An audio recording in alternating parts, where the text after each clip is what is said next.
I think the category of design is a little bit, I don't know if it's doing more harm than it is doing good. The name itself, the designers and their skills and their taste and their talents, that's powerful. That's useful, of course. And I can't wait to see what it will come up with once it starts to look at the new problems. But right now, the word design carries a baggage that sort of places it squarely within a paradigm of the last 2 decades, where, if you tell people design, especially digital design, they'll think of Figma, they'll think of websites, they'll think of expensive 12-week discovery sprints, they'll think of fashion designers. If you ask someone who's not in the industry, they'll think of, and I think as a term, right, the cultural baggage of the term is what is being revalued. So when people say the designers, that what they're saying is not that these people are useless and they're going to be, put away. I think what they're like noticing is that the cultural category of designer, the name that we used for this person in society, is changing, and it truly is, and I think that's a good thing, because for designers, I believe that what it accomplishes is the opening up of a new field, the opening up of a new, the clearing away of old preconceptions about the discipline, and the opening up of a new realm where we can apply our creativity.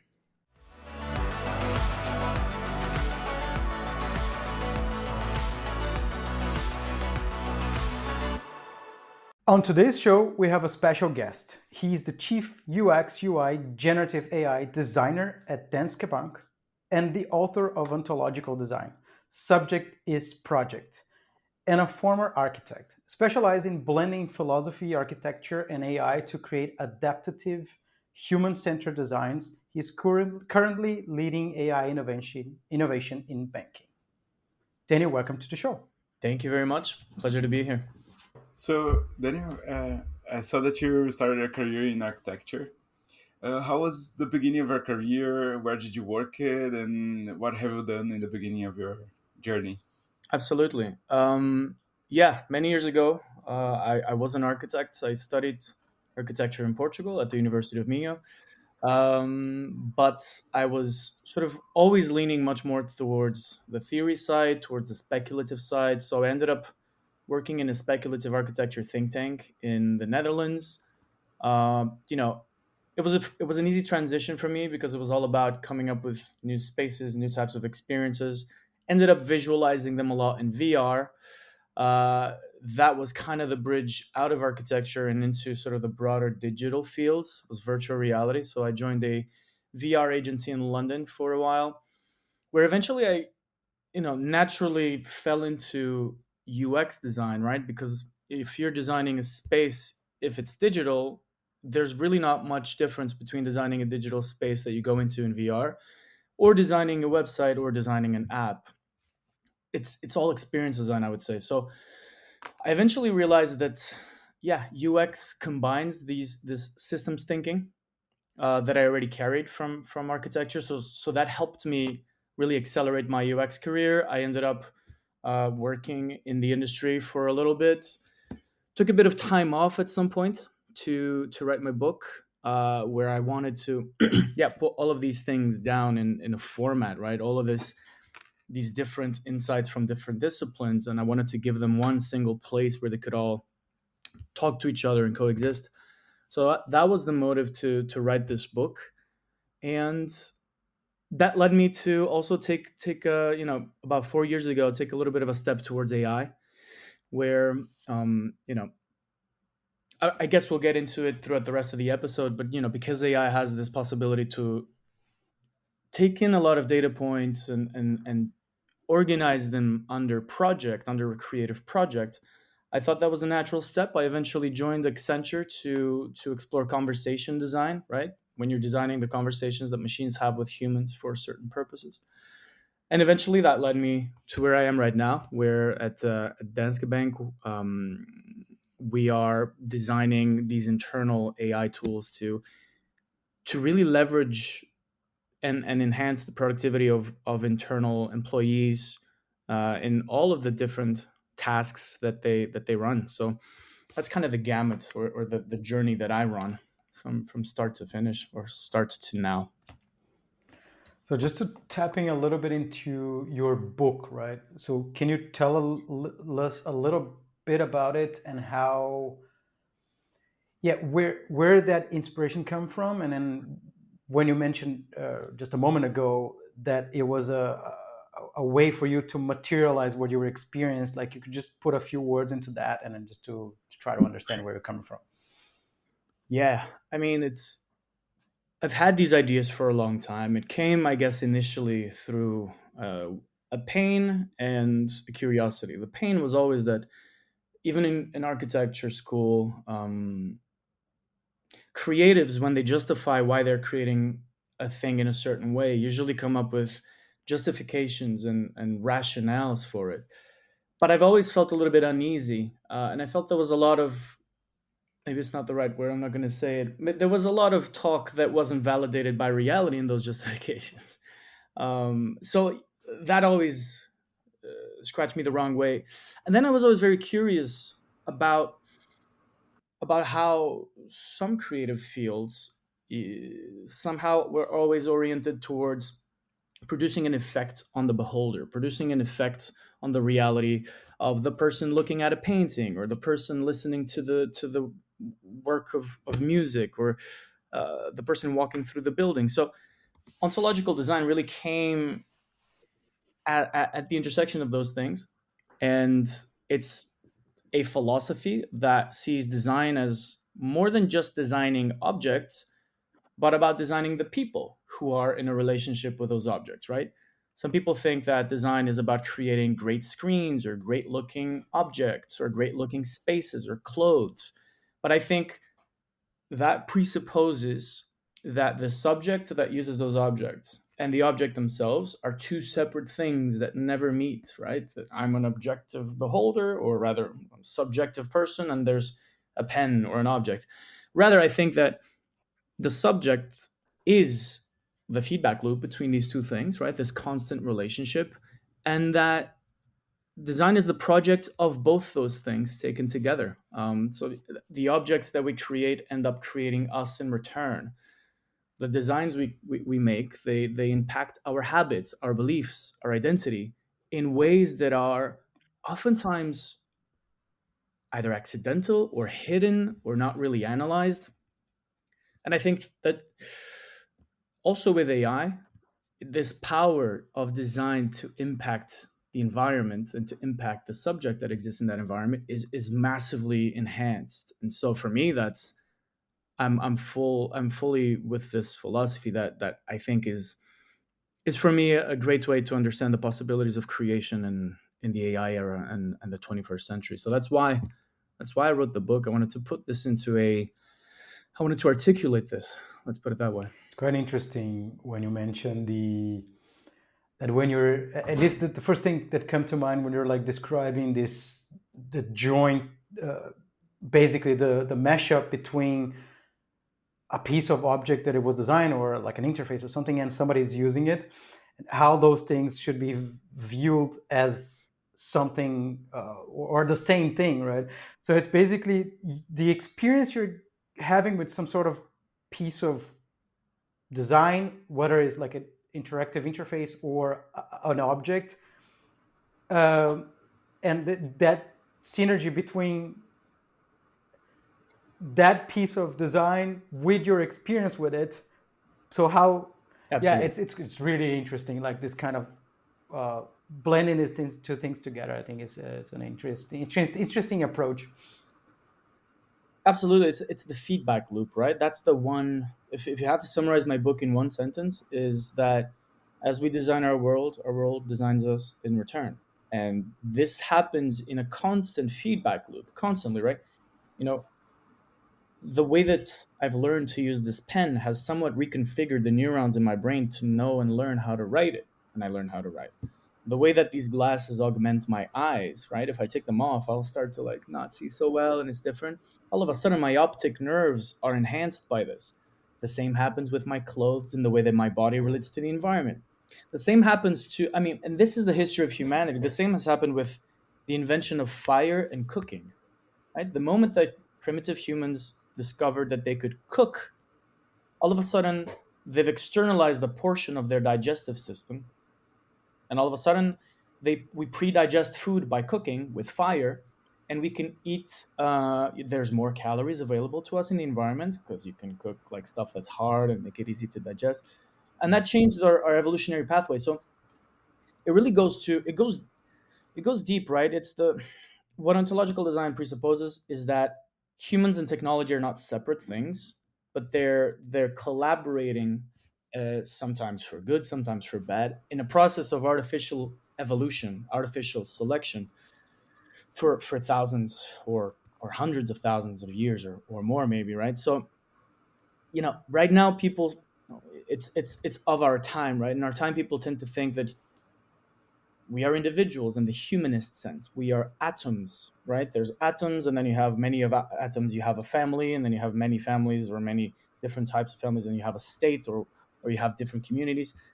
But what I try to look at it, or the way that I try to look at it, is that we're coupled systems. We're not separate atoms. We're always coupled with our systems. I'm coupled with this keyboard, with this screen, with this pen, with this cup that contains some coffee that has caffeine. That is so. There's this constant feedback, and that feedback has a shape, that feedback has an architecture, it has a we can design this relationship. So we're not just shaping the objects, we're shaping the extended body of the human. The body doesn't end at the edge of my skin, it continues throughout these objects, materially, socially, informationally, memes. So yeah, for me, that's the next step with UX or with design, is that we're architecting feeling and thought and action, and now with AI, like it's on, right? Whereas I wrote the book in 2020, between 2020 and 2022, and at the time it wasn't that AI or large language models were out there explicitly changing the world in the way that they are now. But now that they are, it's like we have everything we need to begin exploring these things. Yeah. So yeah, there's a lot to go into it. That would it's, be the, the it's pretty gist of much it. interesting, and I kind of relate with. I'm an architect too, so when I saw that you're an architect, and you have this vision, I think I relate a lot with, for example, Ian Gale, that is one of the guys who said like cities for people, and this kind of stuff. So this feedback back look makes a lot of sense, and it's really interesting how you explore that in so many different ways. So you're talking about the skin, and then how your body is feeling and how you react to things. So I think it's a really interesting perspective that you were picturing. Does it come from the architecture side, or does it come with your reflections? How did you ended up like with this idea, like?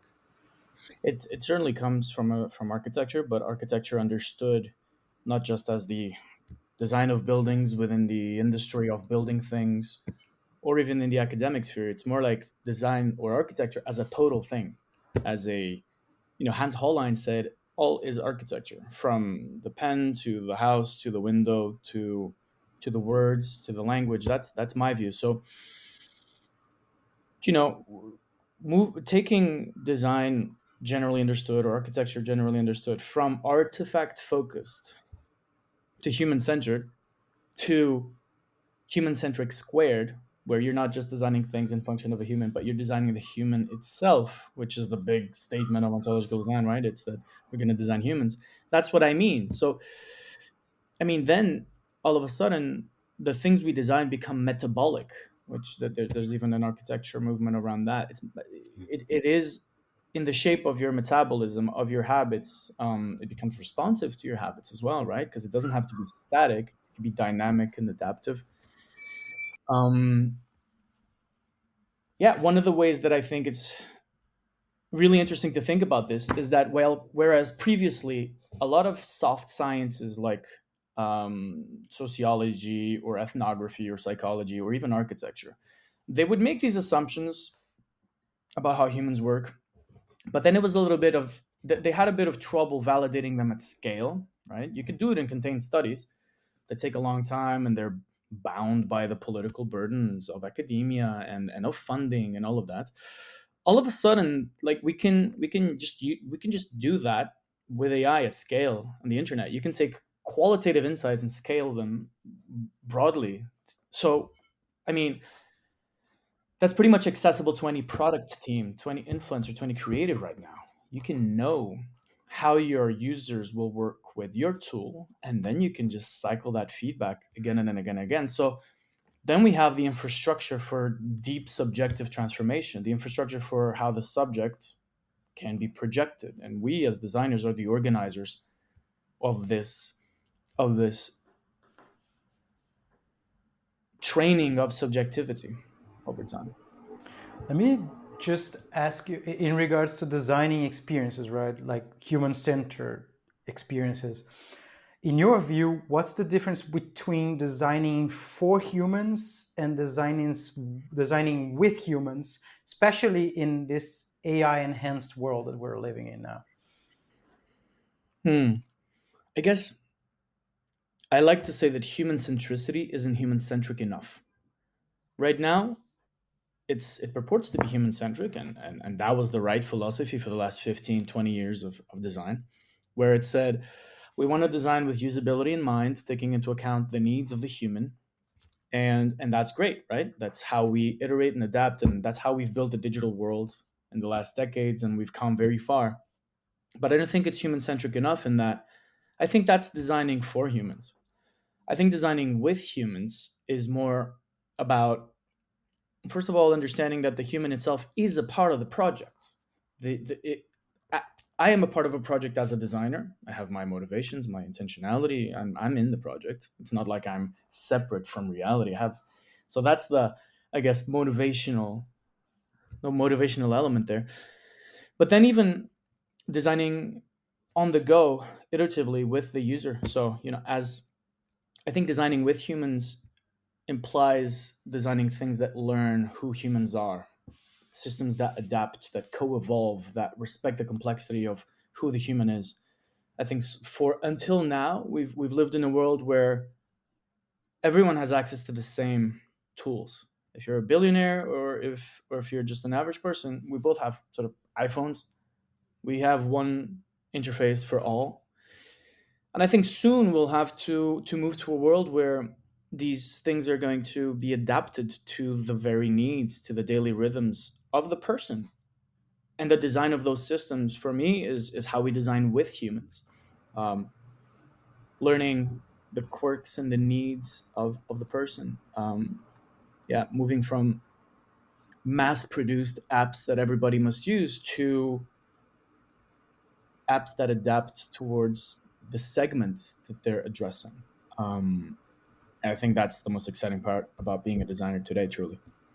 Yeah, and do you think there's a way of like changing the interface or how AI can impact in these interfaces, like to create a unique experience, let's say, for the users? How do you see that happening, and how do you see in the future? I mean, there's so much. There's the rule book isn't written yet. There's a lot of possibility. That's why it's fun.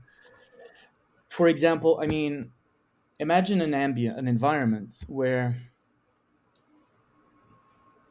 your blood chemistry is connected to the lights, the colors, and the intensity of the lights. So all of a sudden, you're more stressed, so the light gets a little bit calmer to soothe you. Or imagine that the AI is hearing for your words, for your vocabulary, and it can tell your state of spirit, your mood, right? As a designer, we would define what are the moods or the personas within the person, right? We Yeah. contain multitudes, they say. So you can adapt the state and the moment to that. Or even a simpler example, like um, I have an airport app, and if I'm going to the airport and I'm still at home, it will tell me the train times for getting to the airport, and maybe once it detects that I'm closer to the airport, it will tell me the gate I need to go to.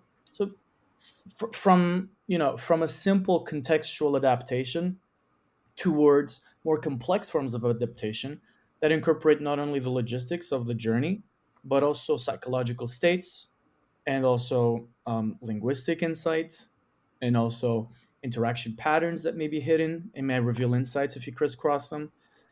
Because then as you crisscross these different sorts of insights, I think you begin to uncover net new things. For example,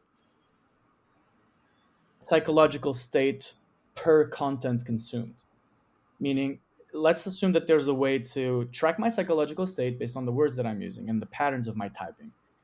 Maybe we will discover that that changes based on what we show to the person. So if we show an ad about DoorDash that is like really long and it's annoying, you, maybe we can sense that the person gets frustrated. Oops, okay, maybe we change the ad. Now you change the color, you change the story. Okay, that seems to fit more with the state of this person, with their psychography, etc. So I think that's the level of complexity that if we get to, I feel like we might uncover great insights, great applicable insights as designers, but also as product experience teams, generally speaking. Yeah, it's interesting, like how you're thinking about the how the apps are gonna connect to each other, and I think it's super interesting, like because it kind of reminds me that you know we all as humans, as atoms and everything, like we are connected to the universe somehow because we have the same atoms as in the whole universe we have here in the earth. So it kind of reminds me that everything's already connected, but we don't see that in the line, we don't, but we feel it somehow. I So love. what you're saying is like you're connecting back all this in different ways. I don't know if you understand what I mean. Like I it's do. I do. That's a crazy take. I love it. It's like we're stardust. That's what Sagan just said, right? And as we reorganize stardust right now into thinking dust, right, with AI, and yeah. even I mean, we can create things that unlock different forms of light. I think that's a very spiritual take, actually. There's something about reconfiguring the universe, resolving things, and uncovering new forms of intelligence when we sort of reconnect the points in our environment, atoms that we are. And I think that's really You, Yeah. that's the spiritual line to this. you touched upon when we were like talking a little bit about the future of personalized experiences, right? And then AI, um, that AI allows for, or at least it's going to allow more and more. So, how do you see that future? How do you see designing dynamic and personalized interfaces? Like, because I think today our world as designers, we can there's a little bit of abstraction, but you are in control of that process.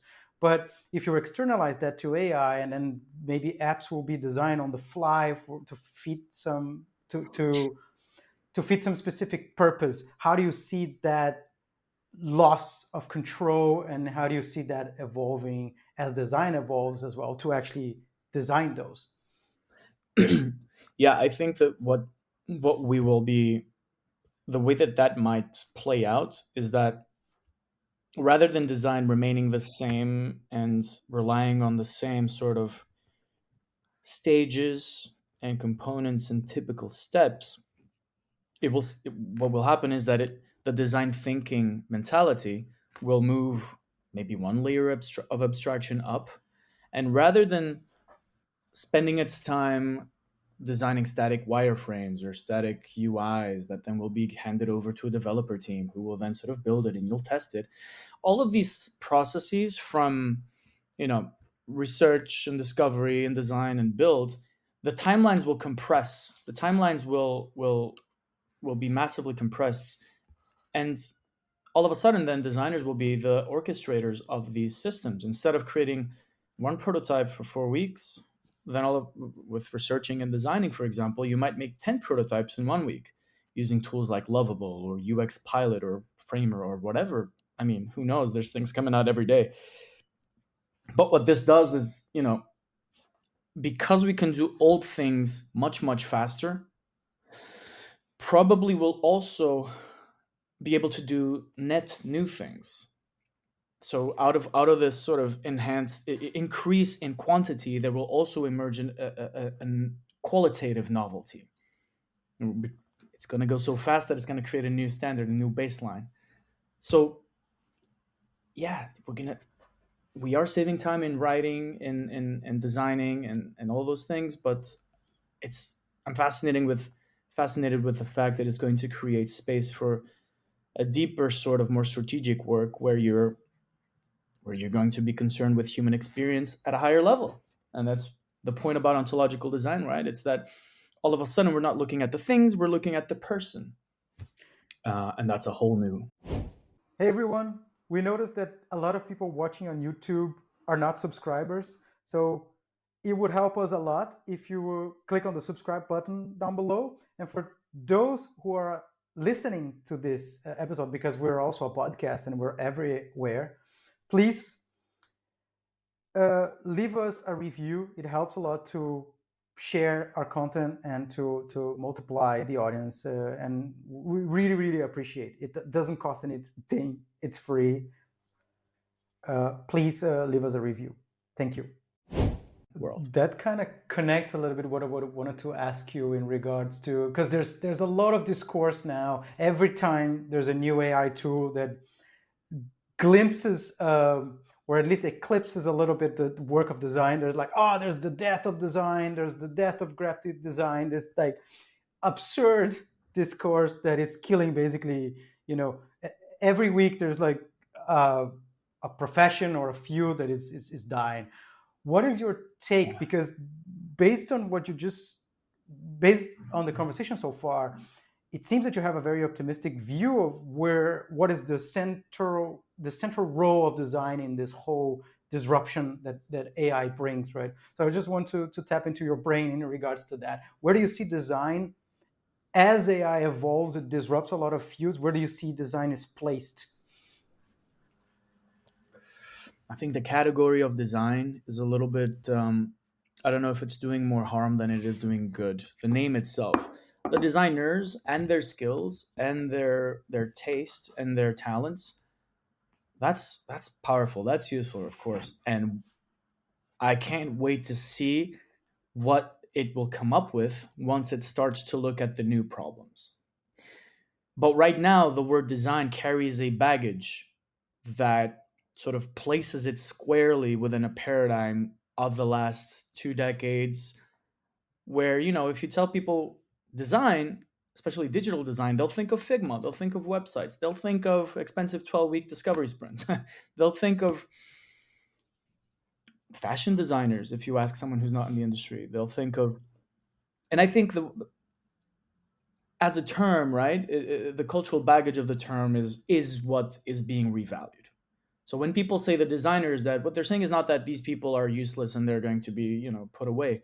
I think what they're like noticing is that the cultural category of designer, the name that we use for this person in society, is changing, and it truly is, and I think that's a good thing, uh, because for designers, I believe that what it accomplishes is the opening up of a new field, the opening up of a new, the clearing away of old preconceptions about the discipline, and the opening up of a new realm where we can apply our creativity. So that to me signals the cultural and epistemological shift in expectations around people's roles, rather than the actual talent and skills and their application in the world. If you have to name or list some skills that you think it's really valuable and it's going to be Mm. more and more important for designers to look to in this during this transformation, and what would you say is critical for designers to upskill at this transitional period? Um, I think there's it's a period of experimentation. I think tools like Lovable, for example, or learning tools like Lovable or Wevo that accelerates research, or others like playing with those tools.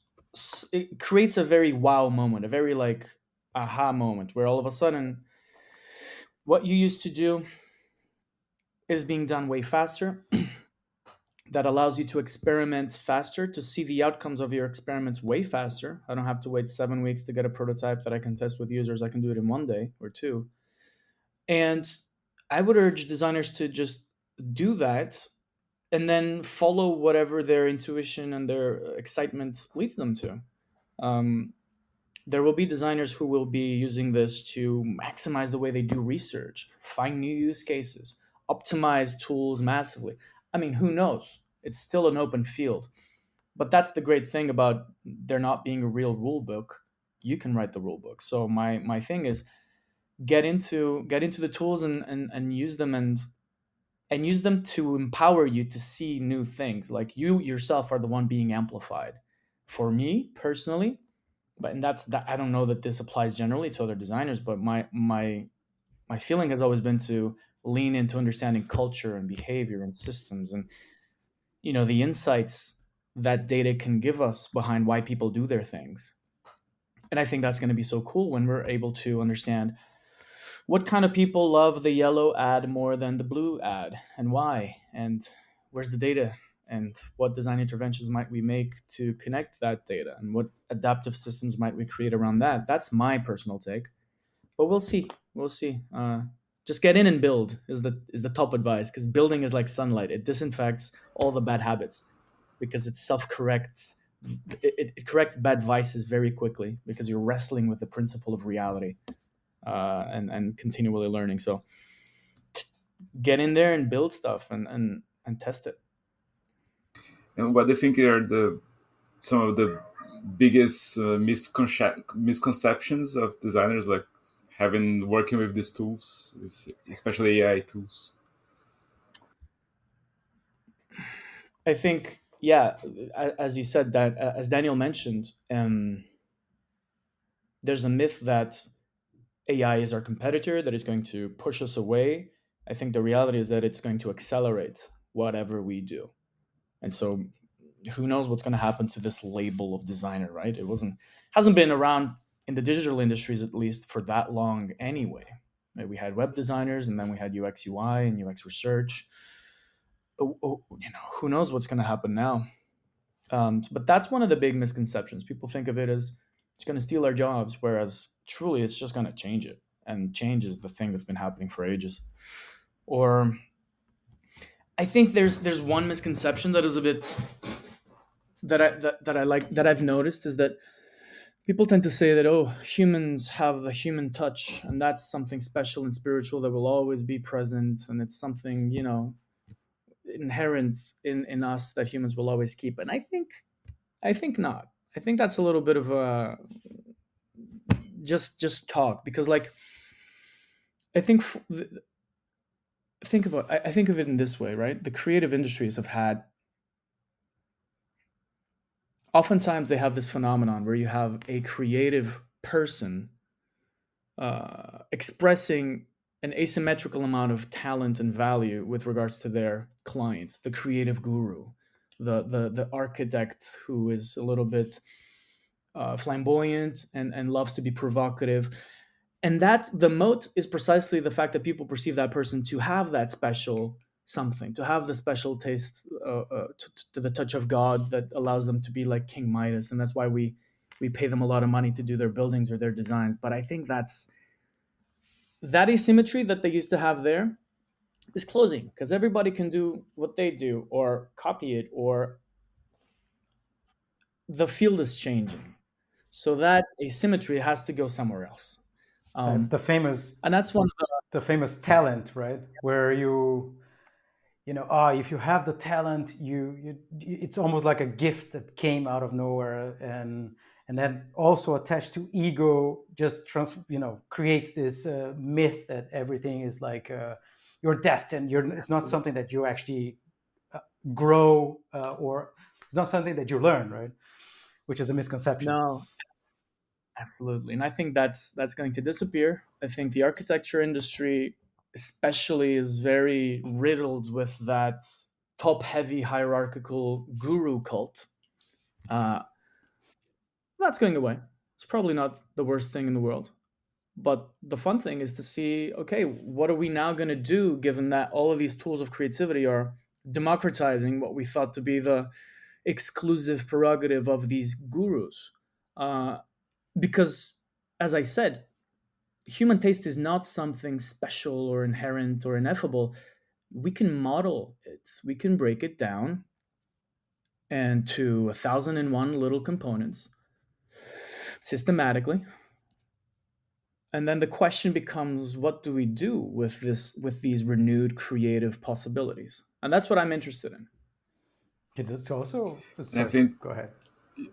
just to recap a little bit, because you said about architecture, and I feel that it is kind of something that architects assume. They assume that they know how people will behave in the space, and sometimes there's no studies about it. So it's something that, as I said, like they're kind of gurus. They know, we know, I know how people will behave, so I'll put this bench here, this pathway here, and this stuff like that. So I kind of totally relate with architecture, and when Yeah. you mentioned that, and it was And it's a bit political too, right? Because every regime must have its champions of culture. It's people who are the ones supposed to know, who get all the awards, who show up and they pretend to know things. But I think now that we can actually measure those things, that we can actually measure the effects of our designs with data, with computer vision, with linguistic analysis, with heat maps, with interaction tracking. All of a sudden, you can draw empirical conclusions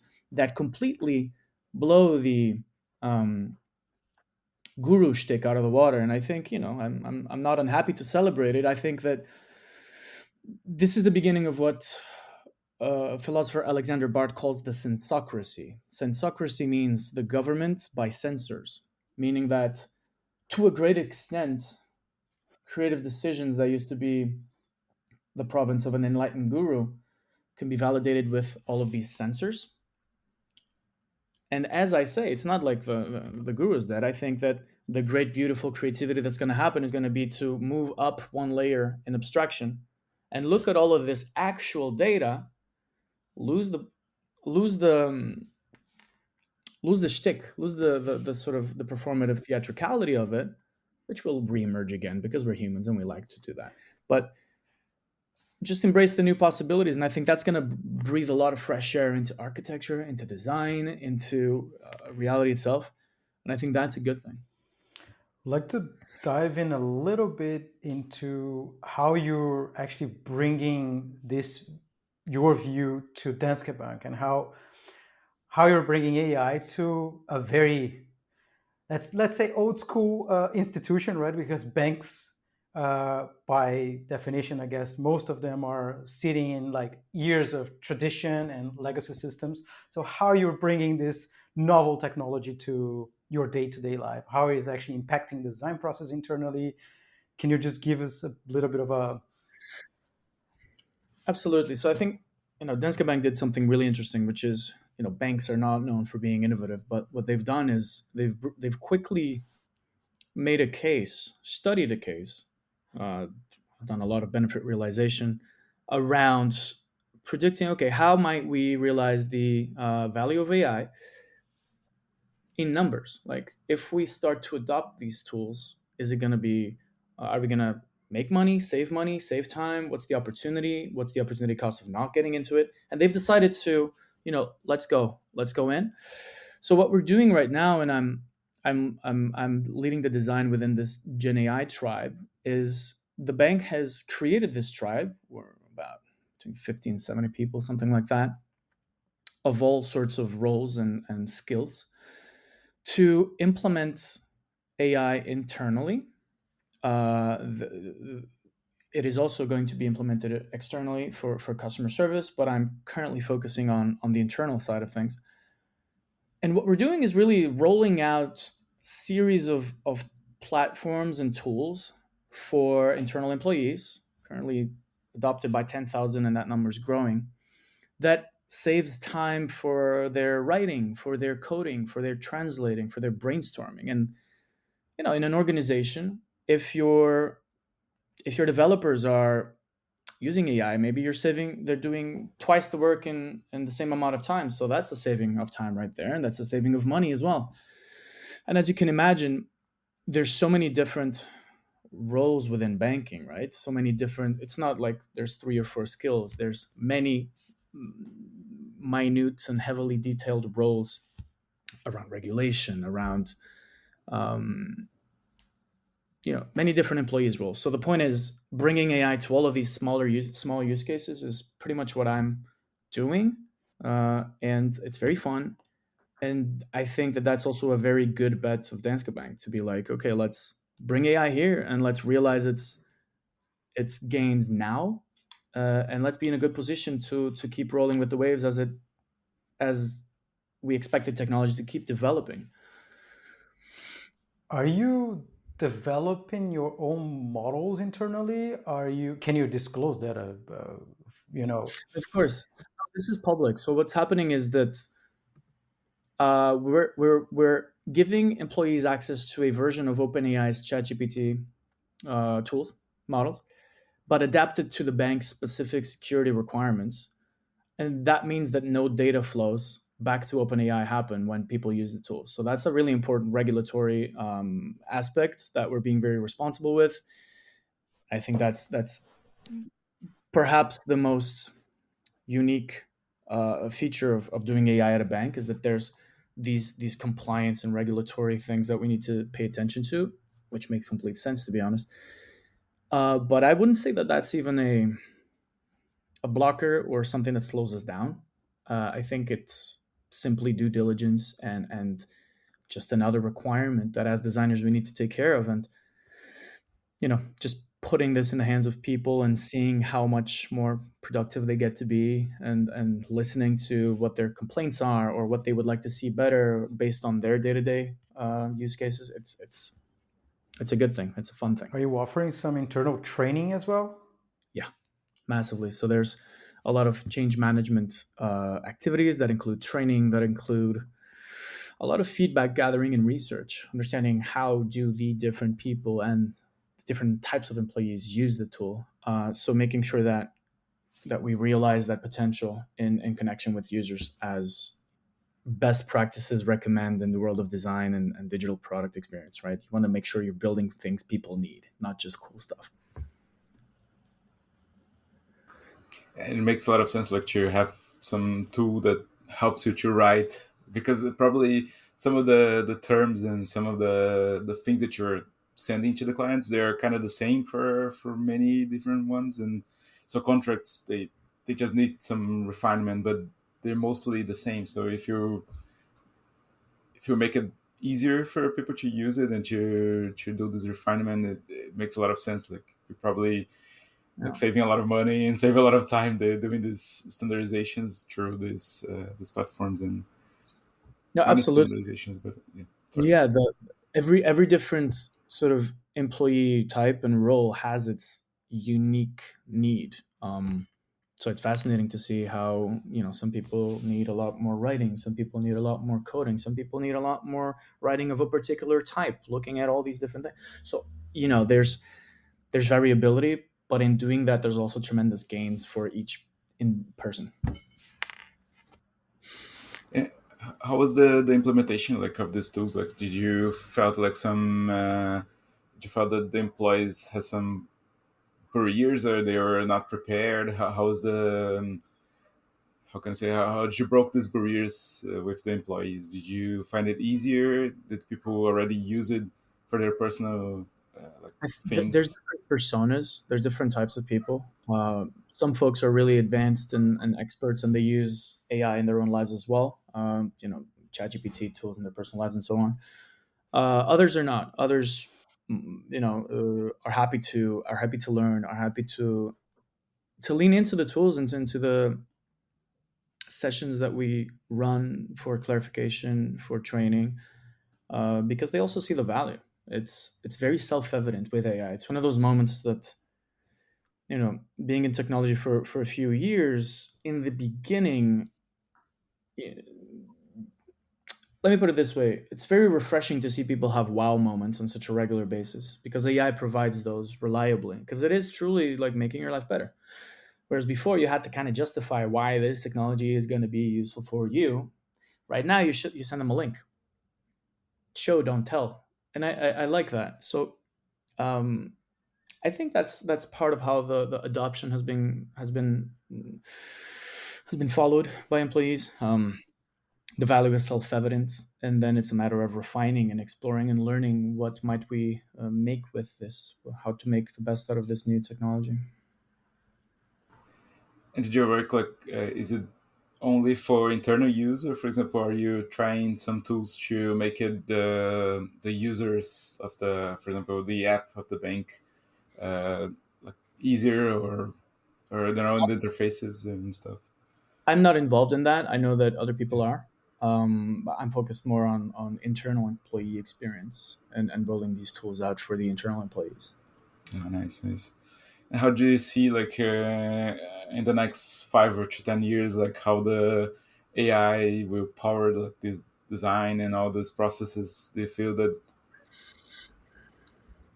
Within the bank or more generally? Yeah, I think you can say both. Like in the bank, like in your work, do you think it's gonna be easier? Like it's gonna be developed, or I think in the short term, there will be changes to the design process and the types of things that it can create in terms of tools, especially as we bring in a lot of these new tools into our design process. But also, I think after a certain time, I don't know if it's going to come in 5 years or 10 years. I think the categories are going to be the thing changing. The cultural label of designer might change. The cultural label of banking might change. Who knows if it's going to be something that is a little bit more connected to lifestyle or given that there's so much, banking feeds into every aspect of life. The financial aspect of technology feeds into every aspect of life. So it could very well be that there's a shift there as well to companions, to assistants, so that establish a different kind of relationship between institutions and people, between technology and tools and the people.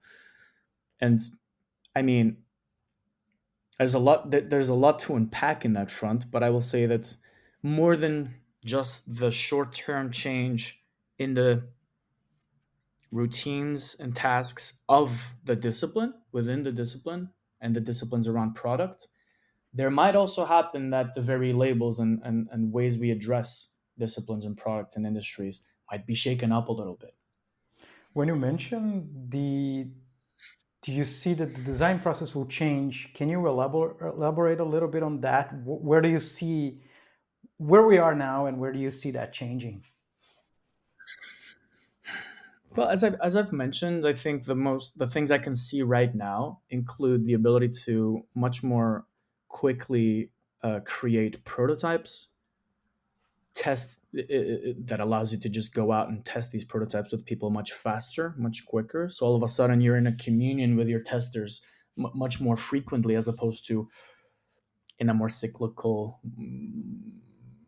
infrequent way. So I think that, yeah, one of the things is, instead of creating one product in 10 weeks, you create 10 products in 1 week.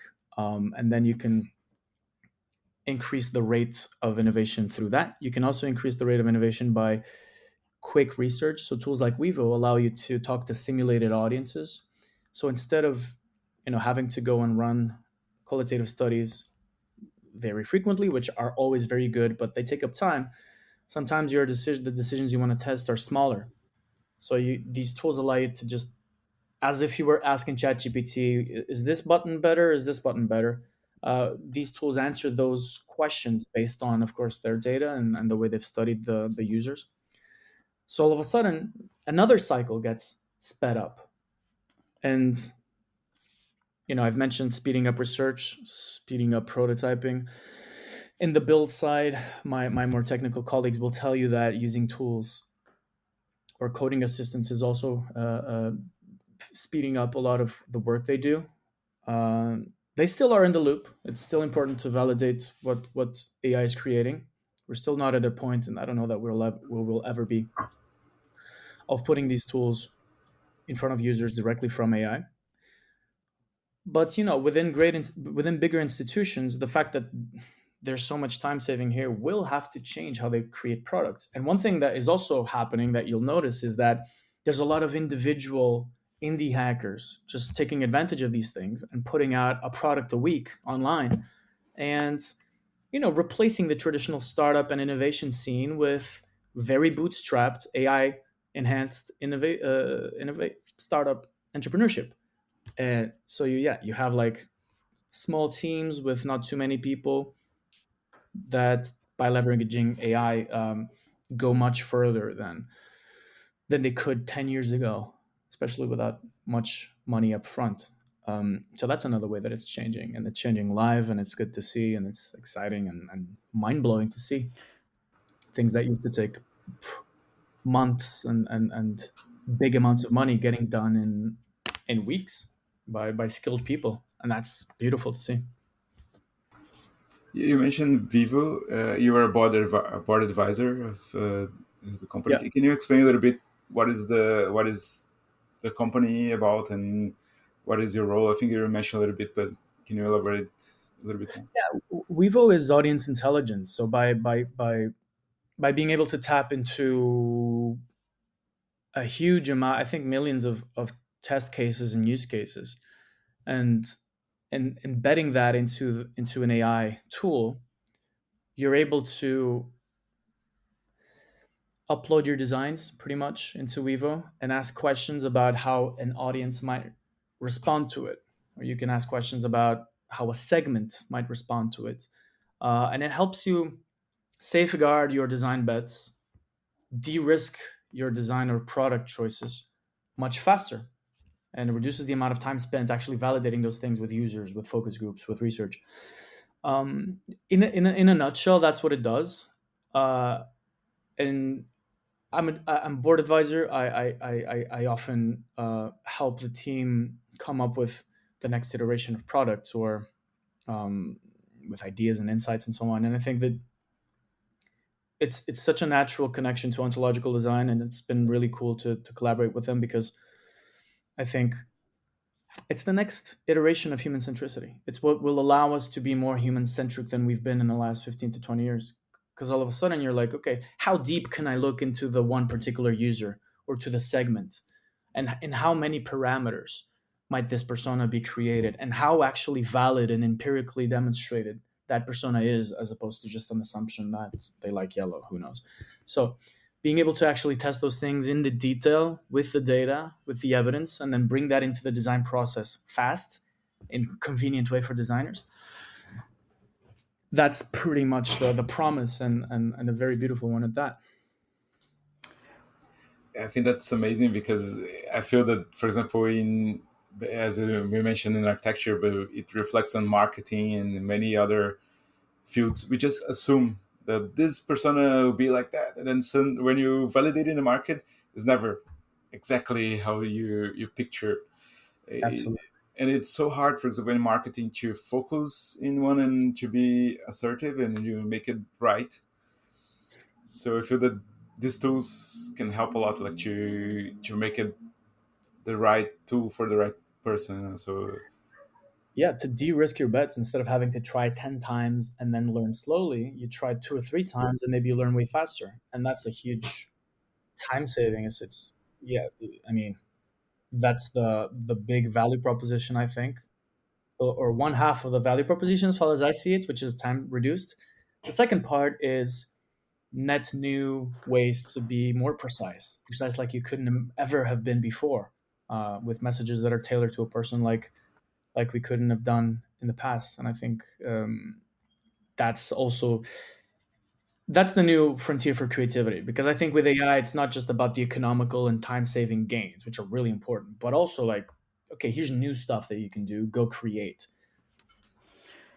We're reaching a little bit the end of our episode. I just wanted to conclude with asking you, just thinking a little bit about the future, right? Or at least the near future, because those things, I think, they are evolving and growing so fast, right? Every week is like there's some news coming out that is very disruptive, or one company is beating benchmarks of others. So it's like the competition is fierce because these things can grow and evolve really fast, right?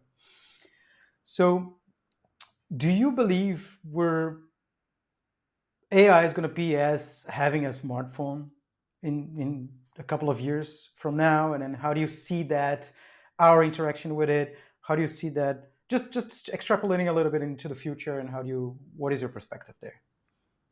Hmm. I think yes. I think it's going to I think it already is in many hidden ways embedded within our lives and our environment. What appears to be shocking in the news cycle, in the hype cycle, will become normalized in 2 weeks. So that's usually how it works with technology. I mean, we're having a call through the internet on right now, whereas a few years ago when we were young, it was kind of wild as an assumption that we would be able to do this. And so things get normalized. People get used to it and integrate it into their life and culture very quickly. I just think that, my vision is that it's going to create a world where, in a time of machines, I like to think that I want to double down on the human. In the time of machines, double down on the human, on how things emerge and how we might manage the emergence of those things, those ideas, those messages in society, because the technological barrier for a lot of things is being removed. So anyone can do a lot of things now all of a sudden. So I don't, personally as a designer, I think I'm not gonna focus on the technology aspects of things, but how that technology applies to human use cases. That service layer between the sort of the models and the beautiful things they do, and particular use cases and everyday things that might require that type of enhancement, and doing so not just with an economic, let's save time, let's speed up processes point of view, but also with a point of view of how much more deeper might we take our creativity. And for me, that means redesigning subjectivity itself, redesigning how people believe. And it's a weird thing to say, right? Because ethically, it feels a little bit strange to say that we're going to design people's psychology. There's people that have been doing that and are doing that right now. We know that. But to take that from, the product development or the algorithm development department at Instagram and bring that into the center of the design discipline as something that design is about, I think is the move. Is know your audience, have intelligence about who they are, have intelligence about how to read the analytics that tell you who they are. Why is the data telling you this? What's the psychological angle? What's the anthropological angle? What's the ethnographical angle? What's the sociological angle? What's the creative interpretation angle? Maybe the gurus will take care of that. I think that's a good move, right? I mean, just beautiful insights. Like, did you know that? Okay, this is a politicized thing that I'm going to say, so I'm going to give two examples. Apparently, Grinder downloads go up in the Republican conventions in America. Also, it appears that it is liberal women who are the biggest consumers of serial killer fiction, like in podcasts. I think these 2 points are like provocative statements that are data backed, but are provocative about, like, hey, what's going on here? What's that? What's this? And I love that. I love that about the future of design, because now those are probably the things we're going to have to look into. It's the psychological ramifications of these adaptive systems. And okay, what does it tell us about the person? How might we integrate that into our strategy, into our product, into our vision for who and how we design? Because as I said, the things we design aren't just going to affect us as in a purely utilitarian way, as per the humanist philosophy of the last 70 years, right? Objects, subjects, different. No, I think they're going to be embedded in us. They're going to change how we believe, how we feel, how we produce emotion around things. So that's what I'm bullish about in the next years, and let's hope that that it takes place like that, because I think also design is a way to defend ourselves from the unintended consequences of these things, because there are many, and we can probably already see plenty of them around. But I like to stay positive, and I like to think that in a world where you can either design or be designed, I like to think that, yeah, let's learn so that we can be conscious about what's happening. Awesome. I think it's a great way to end like that.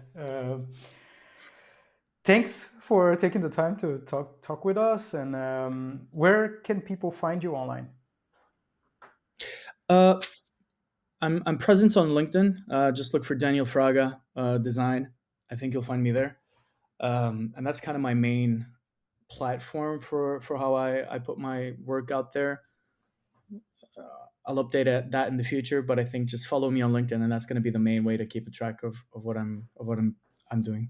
Awesome. We're going to put the links in the show notes. Just to mention, I think you have a newsletter, isn't it? If you wanna, we can put it in the show notes. The newsletter Yeah, link. yeah. Just it's on my LinkedIn, so you can just subscribe through it. And I frequently just post some musings and some ideas around philosophy, design, artificial intelligence, and humans. At the end of the day. Nice. Awesome. Thanks again. It was a really fun Thank you. conversation. If you enjoyed the show, please consider leaving a review on Apple Podcasts. It's free and helps us a lot. This way, it can help us also reach new listeners. Oh, and if you haven't already, don't forget to subscribe on your favorite podcast platform to stay up to date on our latest episodes.